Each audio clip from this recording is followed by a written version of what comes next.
welcome to another episode of Origins and Things and Stuff. I'm your host, Illuminatia.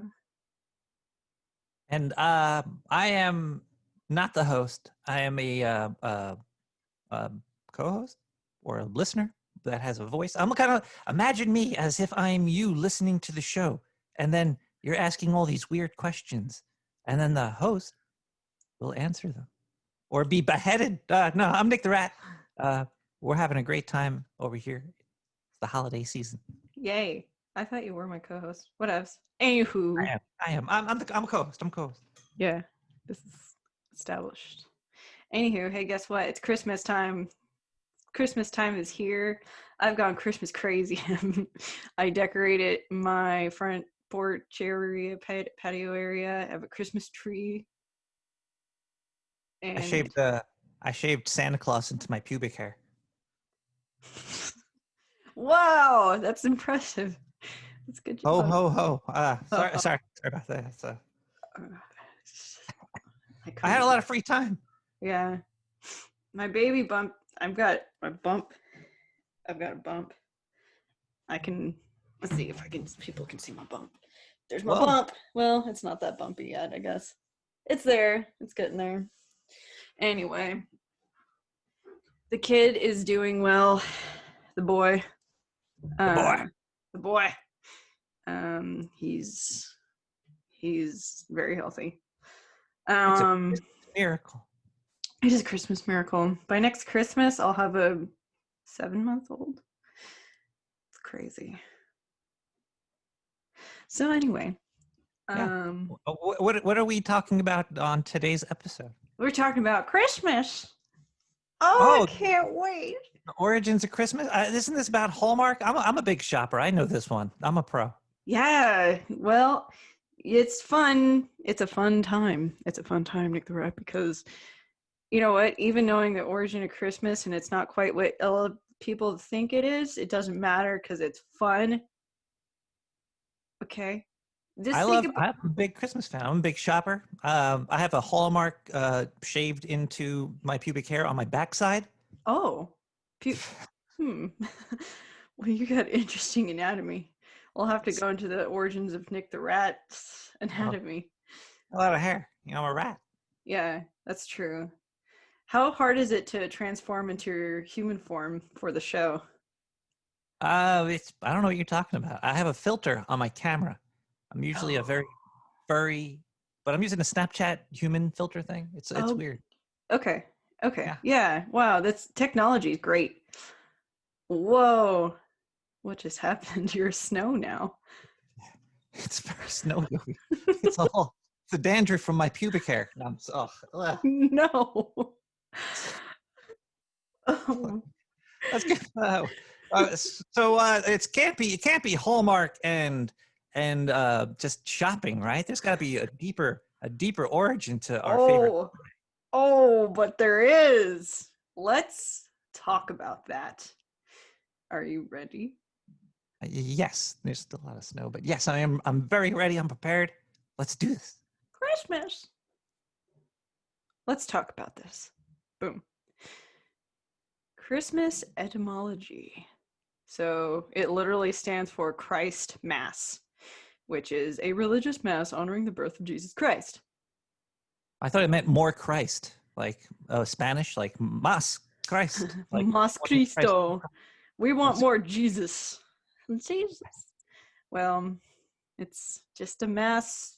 Christians come together for Christ. But guess what? Here's Jesus. Yeah. So it's his birthday, right?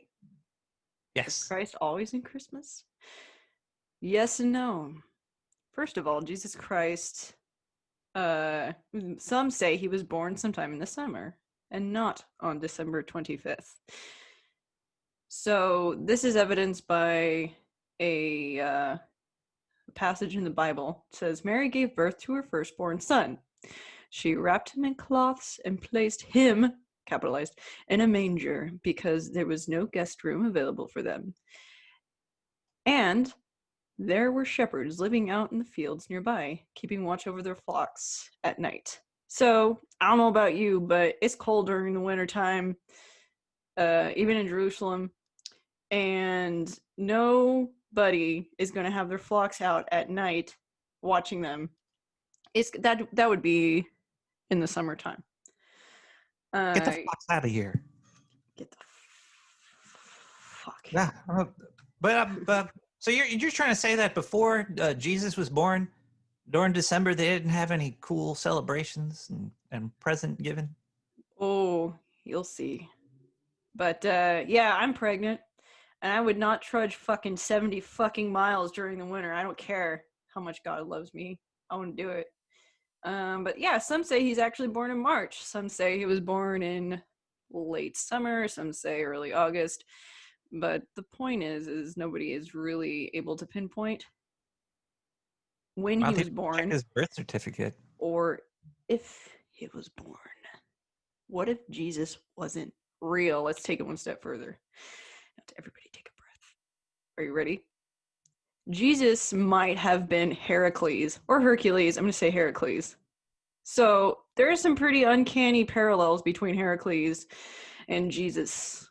He may have been. Oh yeah, he may have been Hercules or Heracles this whole time.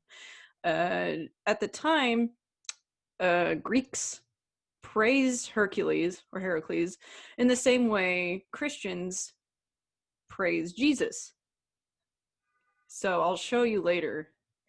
So this is why a lot of people have trouble pinpointing the exact dates of Jesus's existence, even though they say he died when he was 33, another significant number, as we know. And there's a lack of eyewitnesses. So, but at the time, there was a lot of adaptation to Greek and, pagan mythology during the Roman times, because the Romans were like, you must Christmas, or you must Christ, you must be Christian. So there was a lot of adaptation at the time. So was Christ based on Heracles? Why did Jesus Christ come from the name Heracles? What happened? So I was thinking about it. And I was thinking, okay, well, the guy's name is Jesus, which back then was actually Joshua. So praise Josh, which also came from possibly the name Jehovah and possibly even Jonah. Jehovah was a water god. Jesus was thought to be a Pisces. And as you know, Jesus was a fisherman, and so were all of his disciples, and fish is often synonymous with Jesus. So there's a lot of little parallels here and there. And did Jesus H. Christ stand for Heracles? The H in Jesus H. Christ, was that Heracles? I thought it was Hermano. I don't know anymore. So let's talk about Heracles and Jesus. So Heracles, like Jesus, was born to a mortal virgin woman from a union with a god, marrying Jehovah, or God, and then Zeus with Alcmene, I don't know how to Greek. And so both these guys traveled around and performed miracles on others. So Hercules or Heracles was he was considered to be protectors of the people, just as Jesus was. There doesn't seem to be any fish references with Heracles, but who knows? But yeah, they're the protectors of people, did some miracles. As you know, Heracles or Hercules was a half deity, so he could do some crazy shit. But both died and rose to divinity, where, Heracles went to Olympus and Jesus went to heaven. So the Greeks dedicated entire temples to Heracles and worshipped him, just as we do for Jesus. So at the time of their death, they both prayed to their father to allow their fate to occur. So Jesus knew that Judas was going to turn him in. He already knew this. And before the Last Supper, he even talked to God and said, hey, I'm leaving it up to you to go through with my fate. If this is my fate, then so be it. Same thing happened with Hercules, praying to Zeus. He knew his death was inevitable. Hera, Zeus's wife, was super, super jealous and wanted to kill Heracles because, well, Zeus cheated on her. And yeah, she didn't like that. So I think they were siblings, Hera and Zeus. Anywho, yeah, she was not happy, so she was plotting all this stuff to try to destroy Heracles and ended up doing so.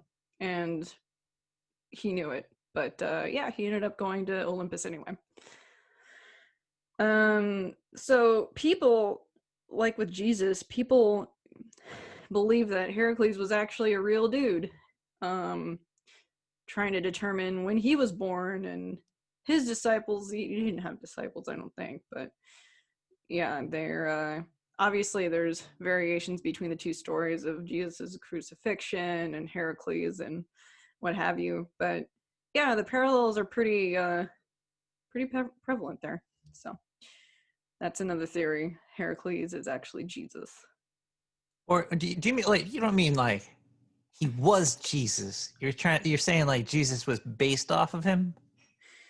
Or are you I'm trying to say saying I'm like saying that it was Jesus was adopted from the story of Heracles. So yeah? basically, it was just Heracles, except it was transformed into something else. So, I anywho, think Hercules is older than 2,000 years.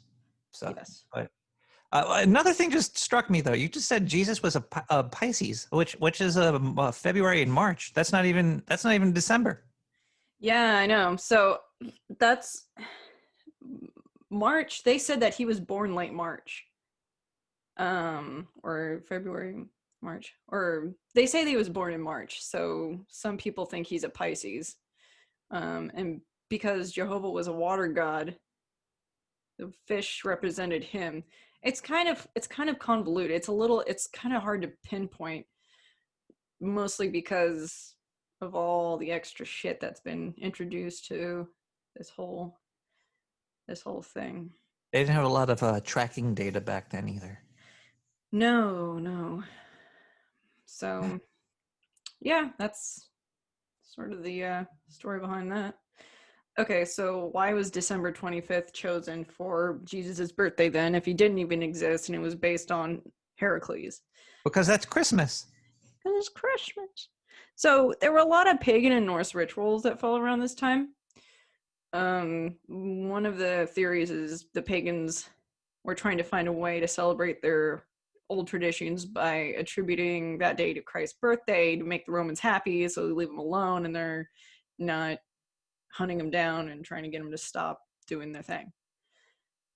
So one celebration is called by the pagans, it's called Sol Invictus?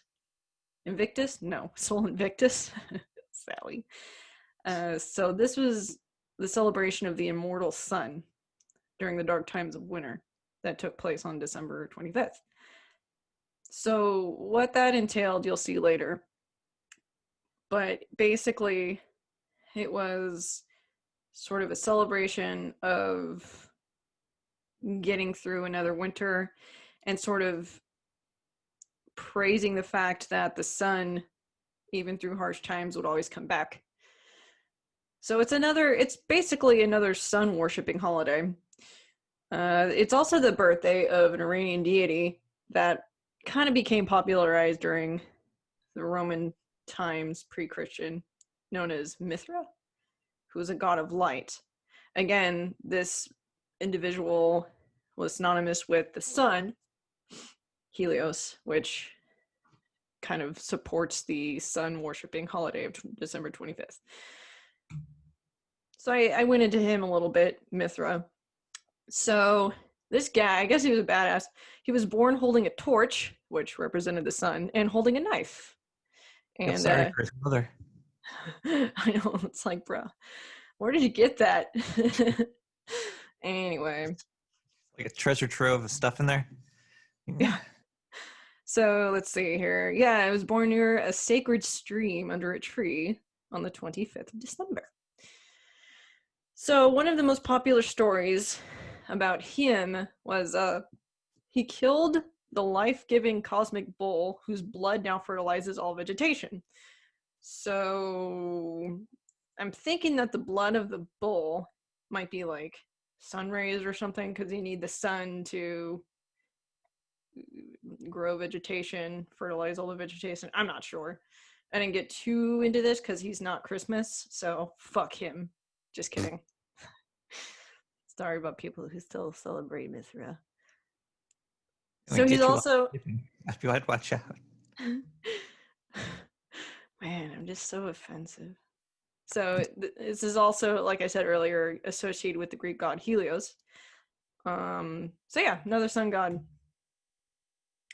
Now let's get back to the important stuff here. Let's talk about Santa Claus. Yay. Santa Claus. So where did this start? The very beginning. Well, historians believe that he was originally a patron saint of children in the 3rd century. Saint Nicholas, who was a monk. He was an affluent monk. So in modern Turkey, he was known for giving away his wealth to the poor and the sick. So he was known too for, like, one of his famous stories was he saved 3 girls from being sold into slavery and prostitution by their own father, and gave all 3 of them a dowry so that they could get married. So he's a cool guy, you know. Just he had inherited like a huge amount of wealth, so he just gave it out to people. He'd walk around and give children things and protect them. So that was kind of the beginning of Mr. St. Nicholas there. So he was celebrated well after his death. So December 6th was the day of his death. So this was considered to be a lucky day to get married and buy stuff. So already it became associated with buying stuff. So St. Nicholas's legend lived on, and this individual took many forms, including the fucked up Krampus, which I really enjoy that one. Anyway, here's a picture of St. Nicholas for those of you watching the video. There he is. So he's wearing red. He got a beard. It's kind of... He's doing that whole hand thing also. Also, his forehead has abs. Oh, shit. He must work out his face. I mean, damn. That guy. All that headbutting. I don't know. Do you know why they do that hand thing? I heard about this. The little circle thing with their hand, and tell me. There was a pope or something that had like carpal tunnel syndrome or some shit, like one of the first popes ever, and he always had his hand all like this or whatever, like they have in the paintings, and then that spread, and they kept doing that to all the pictures of like saints and popes and all that stuff. Shit. Supposedly, I might be off. But this is what I heard. I heard this recently. I think it was even on Jeopardy. What? That's crazy. Yeah. Oh, that's really cool. So it's got to be right. It's got to be true. It was on Jeopardy. Well, yeah. Oh, that's really interesting. I didn't know that. I thought maybe it was like represented some kind of, I don't know. Also, I heard it's just because the first one got a fucked up hand. Wow. And it was just like honoring that dude. How interesting. Well, that's very nice. Also, I wanted to point out the little circle around his head, his halo. That'll be important later on. So Santa emerges in America. So there he is, holding Coca-Cola. So what ended up happening is, you know, this... I thought it was like a choker for kids. All right, kids. Okay, I'm sorry. Drink some Coke. Anyway, so... Coke Santa. Yeah, this is Coke Santa. So what happened was this tradition that I mentioned earlier, which became kind of a Germanic tradition of celebrating the death of St. Nicholas, prevailed through, you know, it was a pretty long time that they continued this tradition. And when the Dutch came over to America, they kept it going. So the non-Dutch Americans noticed sometime in 1773, apparently, that they were celebrating St. Nicholas's death. So then they called him Sinterklaas, derived from Saint Nicholas. So there were a lot of Dutch carvings depicted that depicted the familiar tradition of filling stockings hung over a fireplace with gifts and like fruit and carved toys and stuff. So as the economy became stronger, companies like Coca-Cola used Santa as their icon, and they embraced this main icon of Christmas ever since. So it was kind of picked up from Dutch tradition and kind of evolved from there. So I found a couple of Dutch. This here on the left is a little block imprint, and that's actually used as a cookie print. So they would stuff the cookie dough into that thing and take it out and then bake it, and you've got a little Santa Claus. And then I have a picture of Saint That's Nicholas. a big cookie. That looks like it's the size of my forearm or something. I don't know what the scale of that is. They need to put a banana next to it. For scale, yeah. So on the right here, we got St. Nicholas with the halo above his head once again. Oh, is that a dog and a beehive? That's a dog and a beehive next to him, so I don't know. And you can see there, under his name, December 6th, time of his death.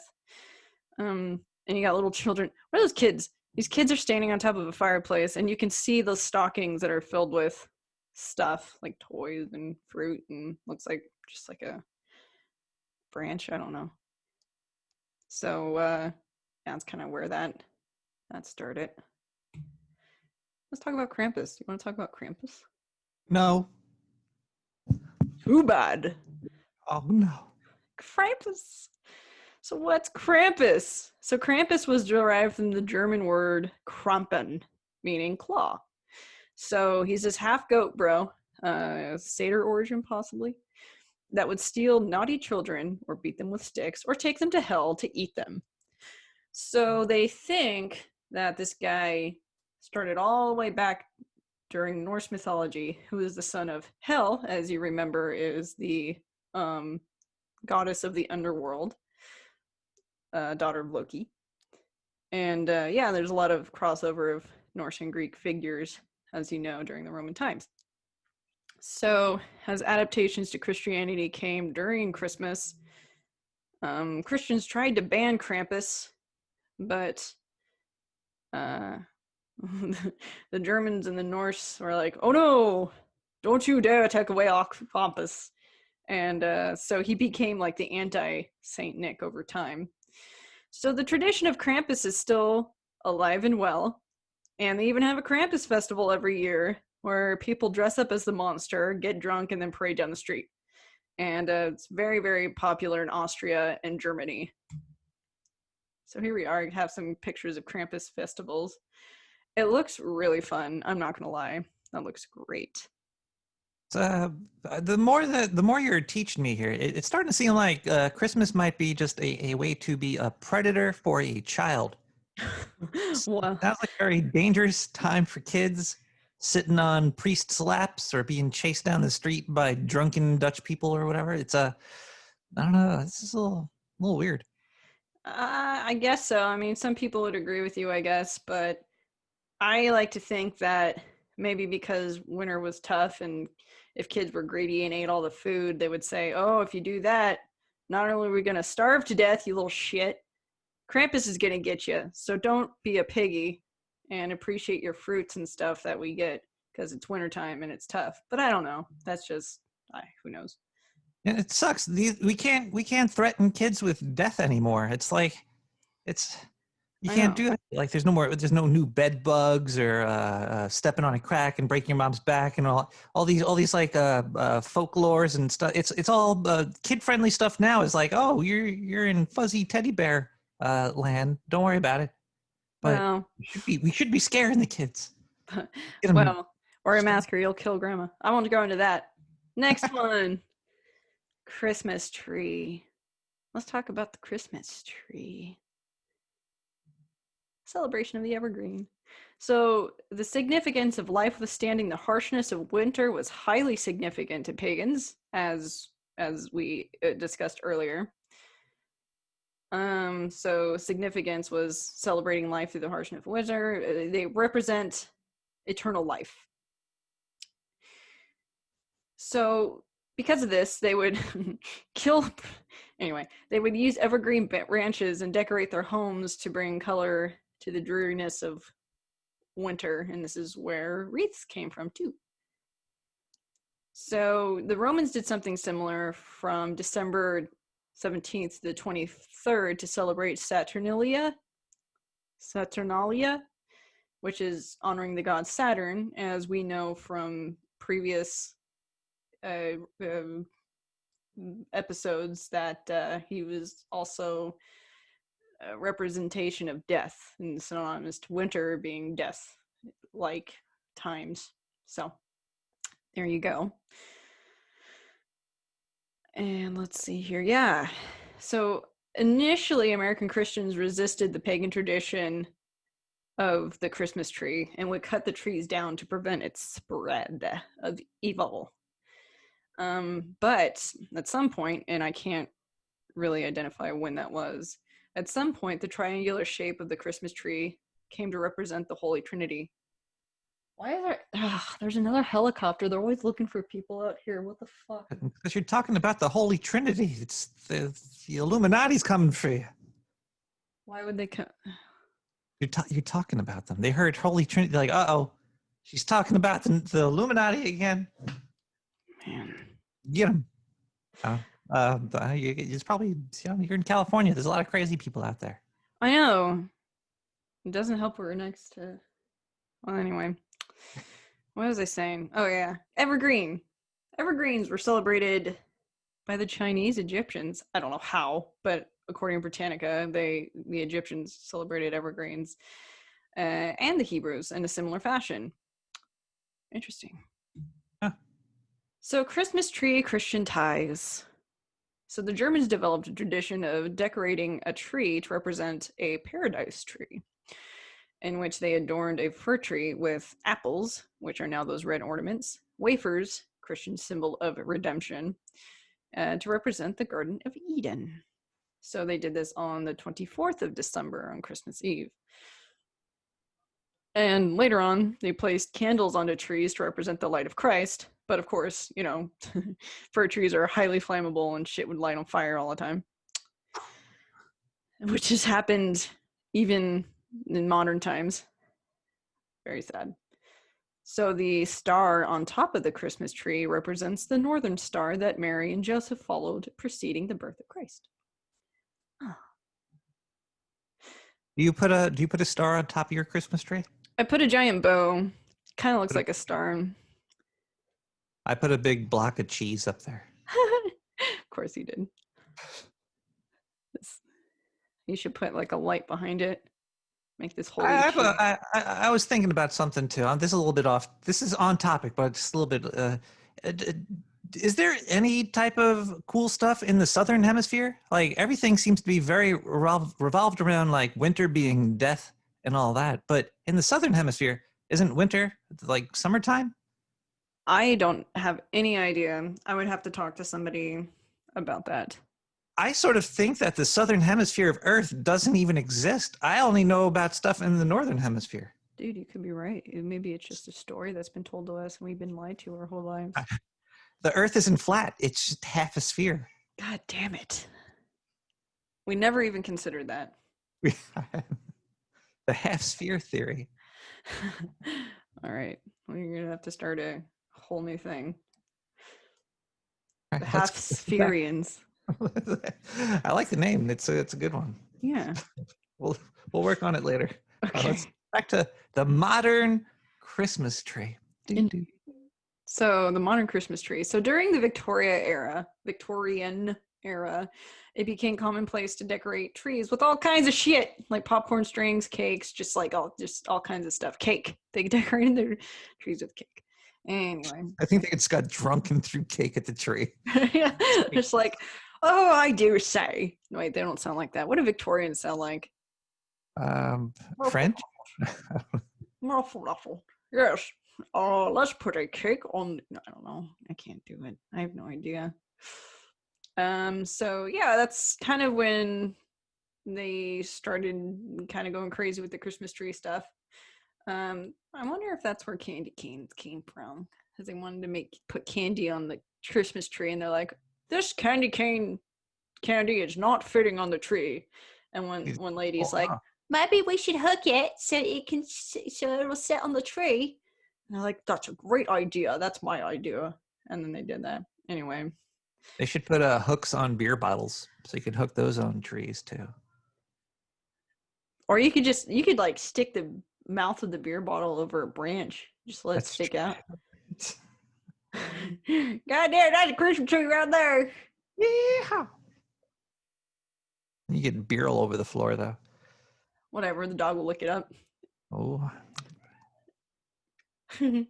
Anywho, let's see.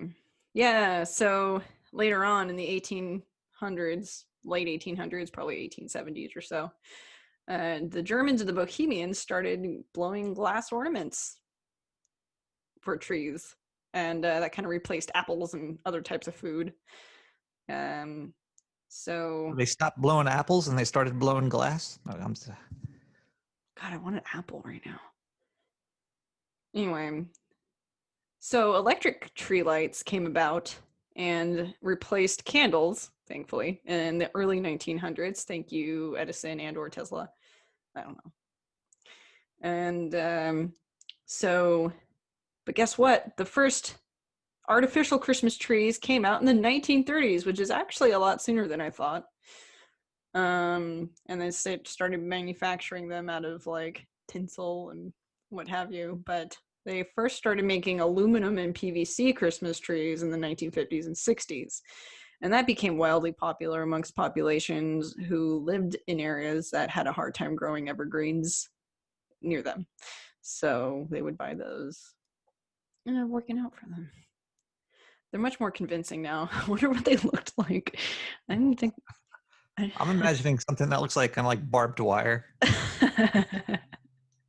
Yeah, we'll see. I don't know. So, you know what a Yule log is?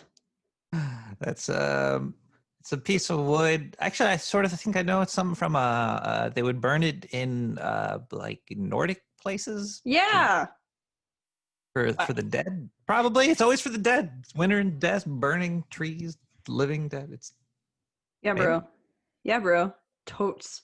Yeah, you got it. It's pretty good. I didn't know that before I researched this, so that's cool. I just remember my first experience with a Yule log was when I was in Girl Scout. Well, I was a Brownie Scout. I was like 9 years old, and I hated it. And they're like, make a Yule log. And I'm like, what am I doing with this log? And they're like, you need to decorate this log. I didn't want to decorate a log. I wanted to make cookies, and they're making us decorate logs. I didn't care. But it turns out that this tradition goes back as far as 726 AD. So the word Yule or Yule referred to the midwinter period of December and January, which, if you remember from our previous episode about the months, was monthless before the Julian calendar was developed. So I'm wondering if that's what they called it before they were actually given months. So the Norse term Jul was reference to a 12-day pagan holiday during the midwinter. So that kind of started the 12 days of Christmas. And I'll go into that in a second. The Yule log, here we go again with the sun. The Yule log represented the sun's emergence after a long period of very little sun, known as the, get this, birthday of the invisible sun. How about that? So a lot of ties to the sun and birthday. Burn the Yule log. So the Yule log burning was a celebration of the winter solstice. And it may have been where the symbology of Christ candles came from, maybe even the Hanukkah menorah or the guiding light. So, yeah, that's, who knows? They think it might be. It's plausible. So, the symbology of setting it on fire in that pagan ritual was to encourage the sun to come sooner. Like, hey, I'm cold. So, before the burning of the Yule log, historians found evidence that they actually burned entire trees. So, putting Christmas tree lights onto a tree may have been an echo of that tradition. Line them up like a Christmas tree was probably like, actually, who knows? I know it. It's these Norse people that caused a lot of climate change, burning down all these trees. Yeah, exactly. But so later on, Christians kind of adopted that Yule log tradition from the pagans. And that would burn from the 25th of December through January 5th, which is my birthday. And it was called the 12 Days of Christmas. So that's where the 12 days of Christmas came from. It wasn't 12 days preceding Christmas. It was from Christmas on to January 5th. Are you Jesus? If I were Jesus, I would be somewhere else. I would not be doing a podcast right now. Yeah, who knows? The Jesus cast. Now it's a tasty dessert. It's a cylindrical swirly cake that you decorate to make it look like a log. And I actually really like it. It's like a nice sponge cake. Carvel. That looks pretty tasty. Yeah, dude. Oh, man, it sounds so good right now. I just want a swirly cake. Ugh. I need apples and swirly cakes. Fuck, dude. I want cake too. Yeah. Cake over here? What? I'm trying to get somebody to bring cake to me. But I don't have that kind of power.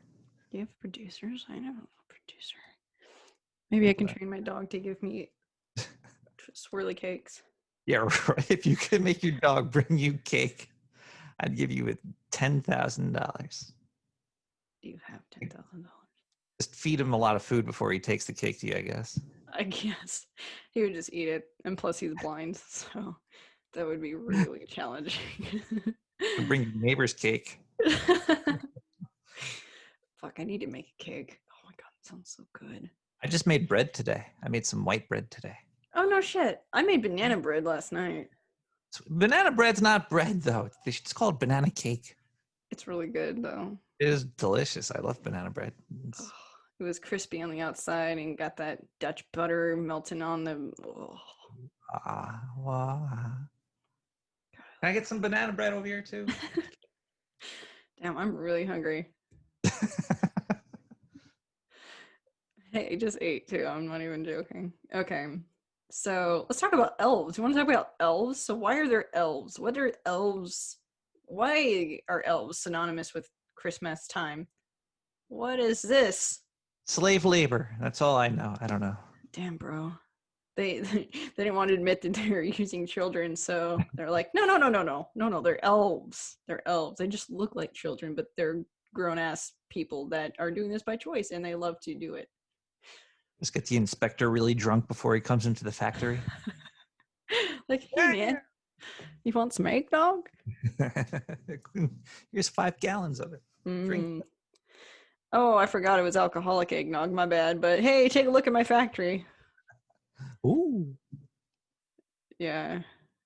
So what's the story? What's the story with elves?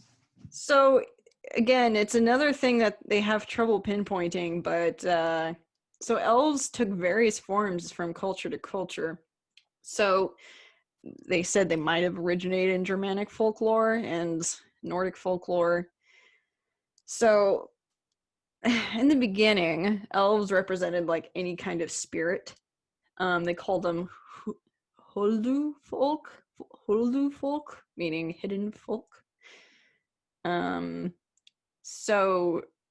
these spirits were then later adapted to be actually like small human beings, and some were mischievous, and some were benevolent. Words. Some caused illness, and some even believe that they caused plagues. So maybe COVID is just fucking elves, man. All right. You're gonna do that? Wear a condom. Right? Like, or the little elves will get you. They're like, oh, that one's not wearing a condom. Get him. Syphilis. That's Plague. so bad. But yeah, some of them could heal people. It just depended. Like they're just elves with magical powers. I don't know, and they're just not sure. But some believe that pagans believed elves guarded their homes from evil, and they also believed that the mischievous ones would. So the reason why you get nightmares was because mischievous elves sat on your head while you were sleeping. I thought that was really hilarious, actually. Just a little elf sitting on your head, like this whole time you're having a nightmare, and he's like, ha ha ha, and just sitting on your head. I think that's a story made up by gassy partners. Maybe. Honey, you just fart? No, that was an elf on your head. You can blame elves for farts. Yeah, you could totally do that. Oh man, that's a good idea. You just fart? No, that was an elf. Oh, okay. Tiny elf fart. This is what elves also looked like. So these were grown-ass elves, adult-sized elves. They're just beautiful people just dancing around. So okay, so what happened? Why are elves helping Santa now? Like how did that transition come to be? Well, they thought that perhaps it was inspired by that 1823 poem called A Visit from St. Nicholas, also known as The Night Before Christmas. So that's when they first linked Santa to elves, and it just stuck, I guess. In fact, he himself is actually a massive elf in the story. So in 1857, a newspaper heard, well, they kind of perpetuated this elf thing, and got creative and told the story about Santa and his little elf helpers busily working away to make gifts for children. And eventually then Norman Rockwell, who is known for making all those old-timey Christmas paintings, painted a picture of an exhausted Santa surrounded by hardworking little elves in 1922. So I found that picture. I also want to point out the little halo on top of Santa's head, which beckons back to St. Nicholas. And if you notice too, his little ears are pointed.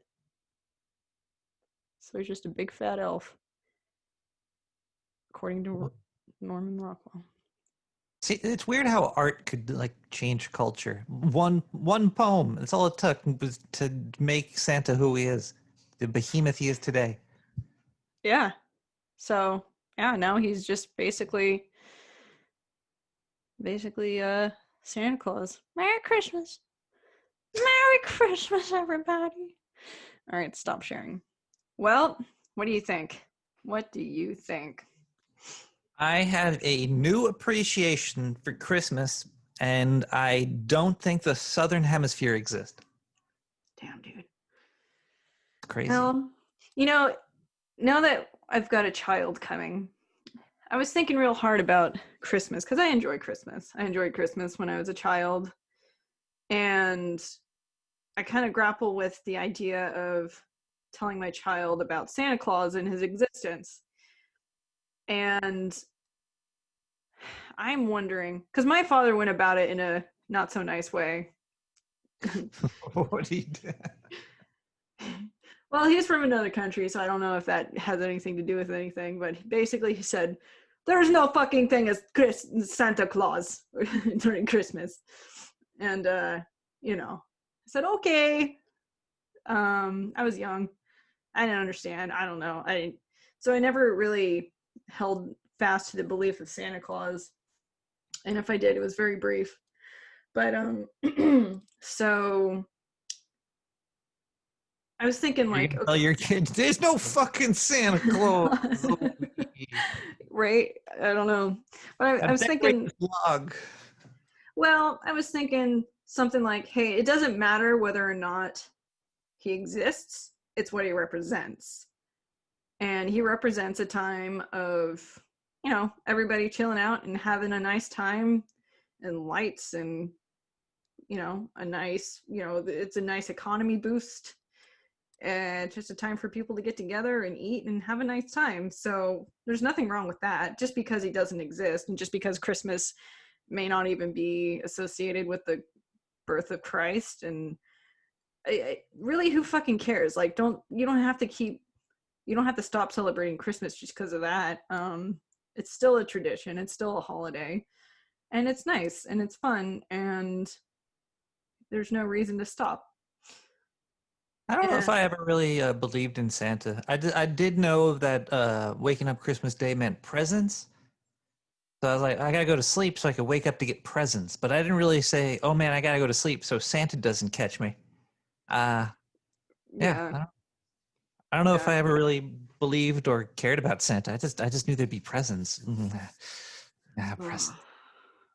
You getting any yeah. presents this year? Hmm.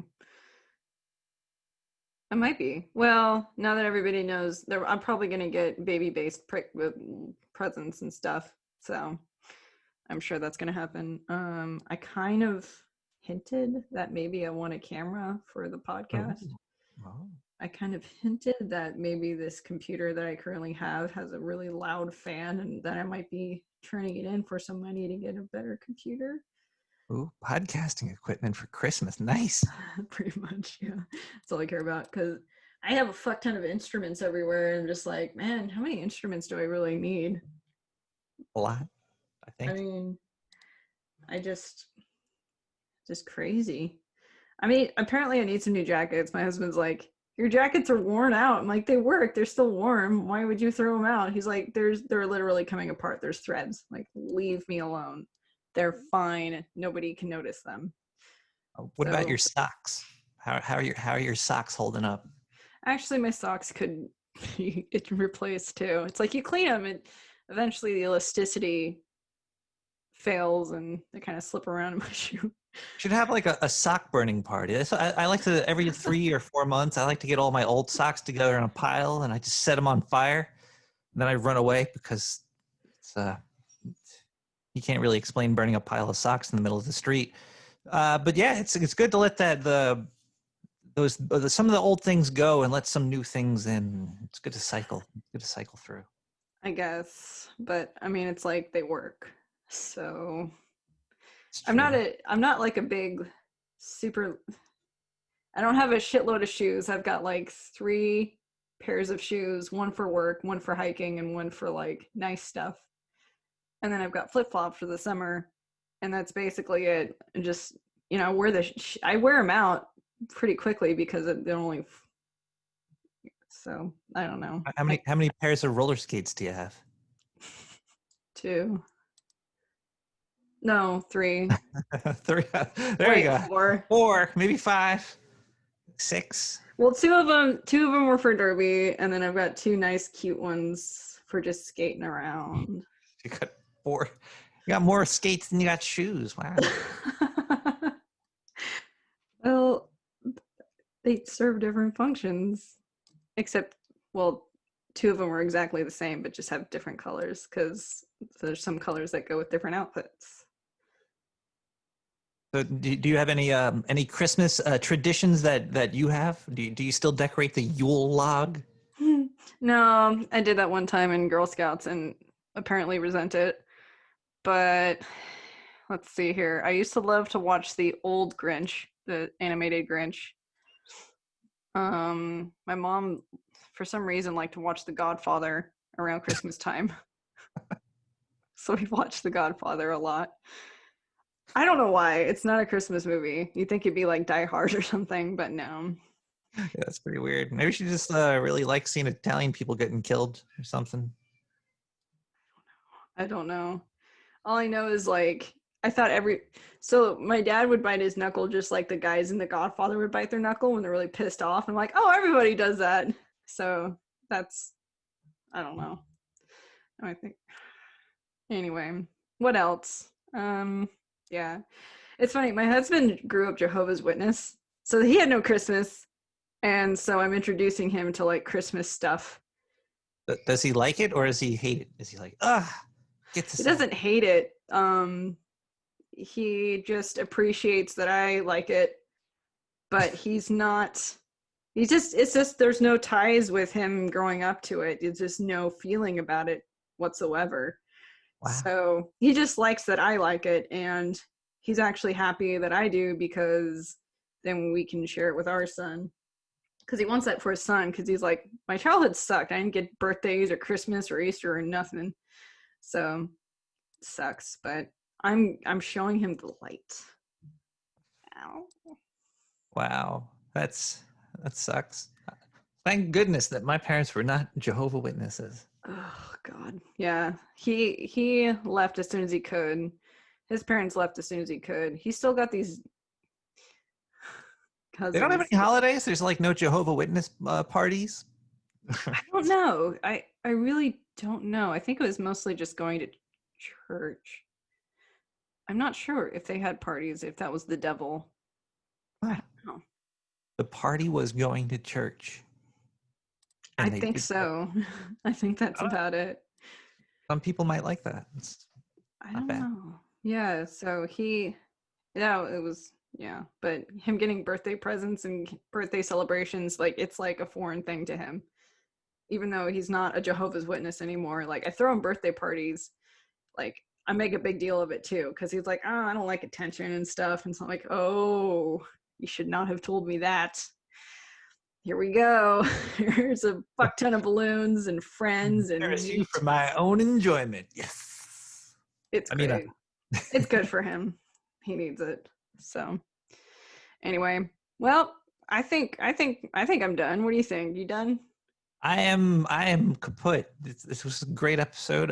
Happy holidays to you Happy and holidays to you as well. Merry Christmas. Merry Christmas and happy Christmas, Hana, Kwanzaa, and everybody that celebrates everything. Have a good time of that. Goodbye.